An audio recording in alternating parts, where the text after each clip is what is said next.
pandemic unveiled the public health crisis in jails and prisons, state and nationwide. With COVID-19 vaccines, rates of infection and death have steadily dropped off in those places. But with the Delta variant picking up speed, investigative reporter Naomi Coles shows how life-saving vaccines aren't picking up popularity at local county jails.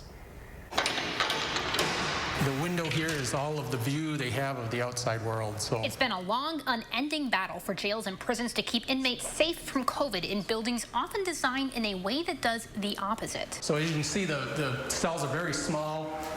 There's very little to see in here. I can almost reach across. I can reach across the whole cell. Especially the oldest jail building in Dane County, one of its 3 facilities and long in the works to be replaced, where inmates have at times been held in these disciplinary isolation cells when sick or quarantining. How often or frequently would people end up here just for isolation instead of disciplinary purposes? Difficult to say.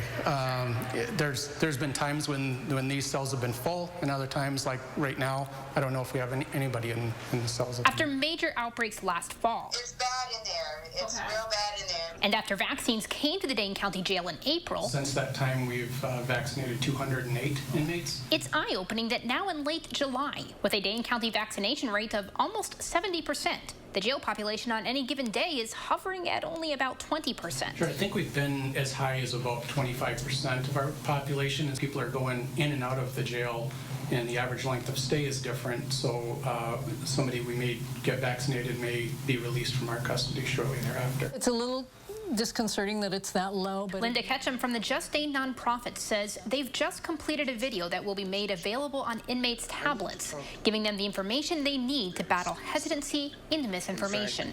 You can say it is a matter of life and death. So it's just really that full spectrum of concerns, and I think and for some individuals too, rightly so, just a distrust historically of the medical field. But that's not the only thing. People who are incarcerated have limited access sometimes to accurate information. The jail's vaccination rates for incomers are both self-reported and checked against state directories. In Rock County, after initially vaccinating 120 inmates and, like Dane County, offering ongoing vaccination opportunities, they were at just 23% when we checked in with them late last week. For contrast, the state prison system is just below 70% vaccination themselves. So one expects these differences between vaccination rates within the prison system versus jails, which are county run.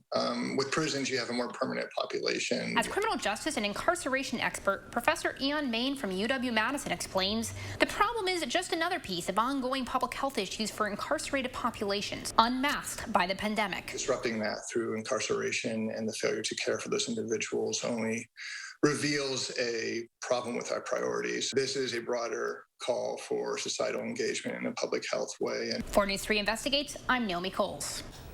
Other county jails like Jefferson County had similar vaccination rates when we checked in with them as well. And for more details, head to channel3000.com.